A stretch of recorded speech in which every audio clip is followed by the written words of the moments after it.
Before leaving, I interviewed a few more residents in Tanhyeong. They only vaguely knew about the ritual 7 years ago, with no clear details. Outside of building B7, no one in buildings A or C heard the marble sounds. Feeling that further digging would waste time, I packed up and returned to the newsroom in District 1. That evening I sat in the office, organizing my notes and drafting a short piece for the Strange Saigon column of Saigon New Day. The article briefly described the events, mentioning the suicide 7 years ago only in passing to avoid censorship issues. After all, I'm a journalist, not a detective. My job is to report, not solve mysteries. But deep down, I knew the story wasn't over. The next morning, my phone rang loudly, jolting me from sleep. It was 5:45 a.m. The morning paper hadn't even been distributed yet. Grumbling, I picked up, still groggy. "Hello, who's this?" "Mr. Thun, it's changed. The marble sounds are gone." Hai's panicked voice came through the phone. I snapped awake. "Gone? Isn't that good news? The problem solved?" "It's not gone, it's changed," Hai nearly shouted, his voice trembling. "Now it sounds like a woman's high heels, clacking on the ceiling. High heels?" Min's words from yesterday flashed through my mind, the young woman who jumped in her 20s. Could the two be connected? I threw on clothes and rushed to Tanhyeong.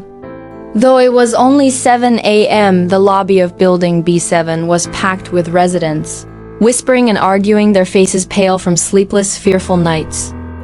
I tried to imagine the scene, and a chill ran down my spine. In the dead of a Saigon night, you lie alone in your dark apartment, the faint glow of streetlights slipping through the curtains, casting eerie shadows.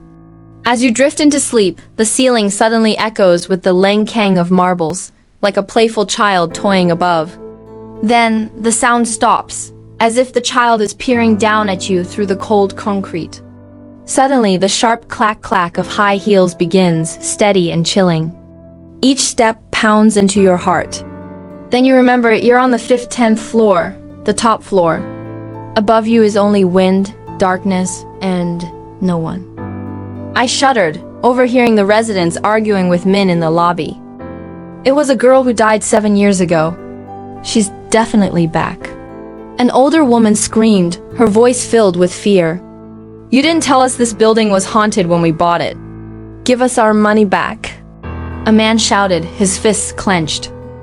Min, sweating profusely, tried to explain. "Everyone, calm down, don't believe rumors. We're just the management, take your complaints to the developers." His voice cracked, his eyes desperate. Hai spotted me and rushed over. "Mr. Thun, we're just ordinary people, we need the media's help. Without you, who'll speak for us?" Honestly, at this point, I was hooked on this seemingly trivial story. Whether it was ghosts or not, the dramatic shift from marbles to high heels was worth more of my time. Hai rejoined the residents' discussion, and after heated arguments, they agreed to demand that the management hire a shaman for a cleansing ritual to dispel the spirit. Min quickly agreed, eager to quell the crowd's anger. But I raised my hand to stop them. A ritual was superstitious nonsense. If I included it in my article, I'd be laughed at. Besides, I didn't believe in ghosts. There had to be a scientific explanation. I weighed my words, then spoke calmly but firmly. "You all suspect the noises are tied to the suicide 7 years ago, right? Why not ask the management to open the rooftop and check the scene? If there's nothing there, everyone can rest easy." The residents exchanged glances and nodded in agreement. My suggestion was rational, avoiding superstition and addressing the issue directly. But Min looked helpless. The rooftop's iron door was welded shut by the ward police 7 years ago. They said it was unsafe, to prevent more accidents. To open it, we need permission from the ward people's committee. It's a hassle. At that, some hot-headed residents rolled up their sleeves, ready to confront Min on the spot. Min pleaded for mercy, promising to contact the ward police that day to request permission. I had another interview scheduled for Saigon New Day, so after a brief exchange with the residents, I left, promising to return when the rooftop was opened. In my mind, I couldn't help but wonder, was there really a secret hidden on the rooftop? Or was it just an empty space covered in dust and dried leaves? 2 days later, Min called, his voice urgent. Mr. Thun, the ward police agreed to open the rooftop. Can you come now? I rushed to Tan Hyang, pushing through the crowd packed into Building B7's narrow hallway. Min and Hai stood on either side, guarding a middle-aged locksmith carefully cutting through the welded bars on the iron door to the rooftop. The rusted, dust-covered door bore the marks of time, long forgotten. The locksmith severed the final bar with a dry clang. Hai kicked the door open, producing a chilling creak. The residents surged forward, stepping onto the rooftop one by one. The rooftop was covered in dust, dried leaves, and scattered concrete debris. A few rusted pipes lay abandoned, their purpose unclear. Otherwise, there was nothing unusual, no marbles. No high heels, no signs of activity. Where did she jump from? An older woman asked, her eyes scanning the rooftop, voice laced with suspicion. Min shook his head, helpless. I don't know, I wasn't here then. You'd have to ask the previous manager. The residents noisily circled the rooftop, searching every corner, but found nothing suspicious, no marbles, no shoes, just dust and debris. Disappointed, they left, muttering about the waste of time. Min was the last to leave, locking the door with a new padlock, brushing dust off his suit jacket, and shaking his head. See? Nothing there. I frowned, lingering on the rooftop, unwilling to let it end like this. My journalistic instinct screamed that something was off, but I couldn't pinpoint it. I decided to confront Min and Hai privately, hoping to pry out more information. I'd already noticed they were hiding something, and this was my last chance to uncover the truth. But both Min and Hai firmly denied knowing more. Min repeated that he had no further details while Hai insisted, I've told you everything I know. Without evidence, I couldn't force them to talk. I considered contacting a friend at the Tân Phú District police to check the records of the suicide from 7 years ago, but decided against it. For a small article, it wasn't worth leveraging personal connections. Perhaps this was the end of the story. I sighed, preparing to wrap up the piece, treating it as an unresolved quirky tale.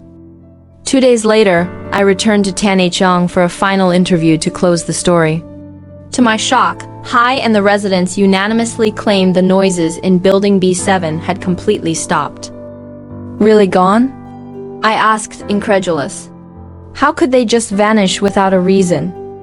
It must have been the pipes expanding due to Saigon's hot, humid weather, Min said smugly. We've repaired the plumbing system, and the issue's resolved. Thanks for your concern, Mr. Thun, but you came for nothing this time. Hai nodded, agreeing with the management for the first time. If it's gone, the cause doesn't matter. Thank you for following up these past few days. I'll send a thank you banner to your newsroom on behalf of Building B7's residents. Something felt off. Min and Hai's eyes avoided mine, occasionally glancing at each other as if sharing a silent agreement. The other residents also refused to mention the noises, eager to forget the whole thing. I wanted to press further, but they gave me no chance. They were clearly hiding something, but I had no proof to make them talk. If I were another reporter, I might have let it go, happily accepted the thank you banner, and moved on. But I'm stubborn. I was ready to close the case, but their evasive attitudes reignited my determination. They thought they could play me? No way. This time, I was determined to uncover the truth. Min escorted me to the gate of Tan Hyang, grinning broadly. I pretended to leave, but as he returned to his office, I quietly circled back to the security booth at the side entrance, where Uncle Ba, a middle-aged guard who'd worked there for over a decade, was smoking, watching the passing traffic. Uncle Ba, it was so chaotic a few days ago. Why is it suddenly quiet? I asked, offering him a cigarette. Uncle Ba took a drag, sighing. It's not over, the noises are getting worse, keeping everyone up at night. But after you came, the ghost stories about Building B7 spread across Tân Phú District. Now no one wants to rent here, and property values have plummeted. They're scared of losing their investment, so they're keeping quiet. They're terrified, but they're gritting their teeth and enduring it. After all, the noises don't kill anyone.